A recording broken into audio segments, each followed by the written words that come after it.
an unusual item on the agenda of the Premier League meeting last week.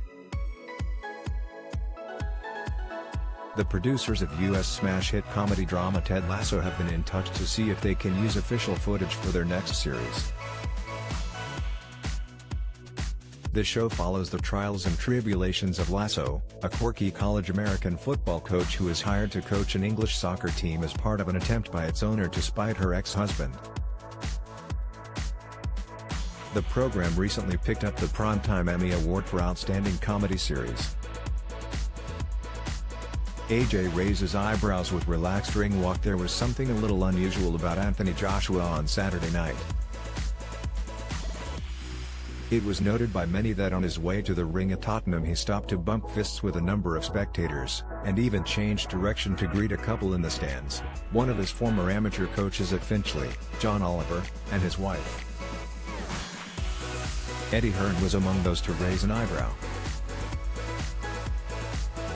U.S. patriotism doesn't stop in press box. The Green Bay Packers operate a two-strike system in their press box, where journalists who cheer for a team are given one warning before being booted out, which is 2 strikes too many. That said, it was a shame to see no similar system in place at Whistling Straits, where there were whoops from some members of the media corps, many of whom were kitted out in U.S. memorabilia, including one chap in a Stars and Stripes cardigan. Casey gets in amongst the fans. Paul Casey won praise for jumping into the crowd to join Europe fan group the Guardians at the Ryder Cup for a couple of their numbers after he finished on Saturday.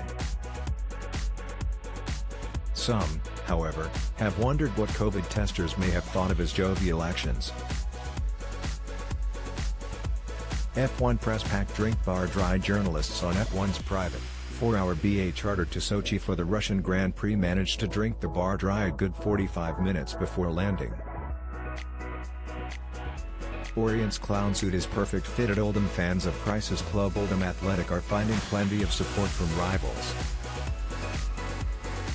Ahead of their game against Hartlepool earlier this month, more than 500 supporters, fed up with the disastrous ownership of Abdallah Lemsagam, staged a protest outside Boundary Park. Some wore clown suits, in a nod to the circus-like mismanagement of the club by Lemsagam and his brother, sporting director Mohammed. One was sporting a costume donated by a Leyton Orient supporter. The US fan had bought it for their protests against former owner Francesco Becchetti. Arsenal fan misses out due to TV changes. The ludicrous situation with TV scheduling in football was brought into focus this week when an Arsenal supporting reader contacted Agenda to relay their tale of woe ahead of the Gunners game against Watford on November 6. The fan, based in Nottingham, bought 2 seats, along with train tickets, as soon as they went on sale. A day later, the fixture was put back 24 hours. He cannot make it, and, while he will get a refund from Arsenal, he will be subject to a penalty charge from the train operator. Don't the club, the Premier League and the TV people realize how annoying, frustrating and downright ridiculous this situation is? The reader asked. Why do clubs put their tickets on sale the day before TV picks are announced? Arsenal say they always advise fans not to make travel arrangements until TV times are confirmed, and add that lots of fans asked them for tickets to go on sale earlier.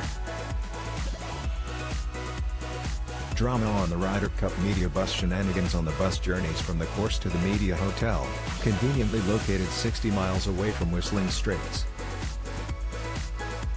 One earphones-wearing driver left passengers terrified when he repeatedly played air drums while driving at 70 miles per hour on Interstate 43. On more than one occasion he veered towards the middle of the road before using his knees to get the vehicle back in lane. Meanwhile, one member of the UK press pack made himself popular when, with the toilets on every bus out of order, he pleaded with the driver to stop at the side of the road. After obliging, the driver then could not restart the engine and a replacement bus was called for, taking 45 minutes to arrive. Ex-player Gray now asking the questions. Former Sunderland defender Michael Gray has started covering the Manchester clubs for TalkSport. The 47-year-old had been a long-serving pundit for the station, but is now heading to matches and press conferences for the broadcaster, putting questions to managers and players. PCA cancel awards dinner. But why? The Professional Cricketers Association has cancelled its in-person awards dinner, with many wondering whether the move was down to a lack of interest.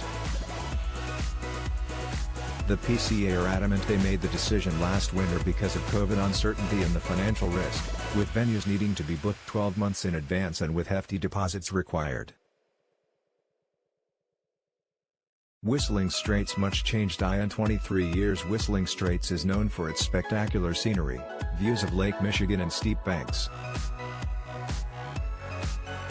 However, locals say that prior to its creation in 1998, it was a vast area of flatland, regularly used by drug dealers as a drop-off and pickup point, thanks to its remote location.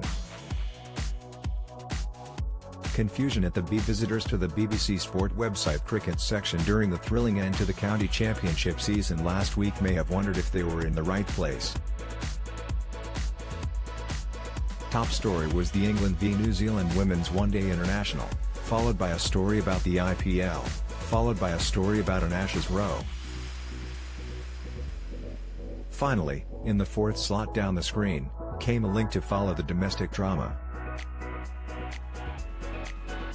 PL do their duty for lower league sides. The Premier League are once again picking up the tab for COVID testing of EFL sides in the lower league club zone competition, the Carabao Cup.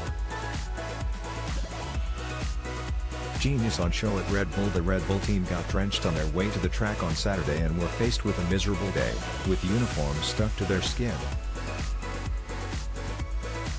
The team's engineers came up with a genius solution. They took out industrial heat guns, tasked normally with heating tires and gear systems, and the drowned rats were dry in minutes. Contributor, Matt Barlow.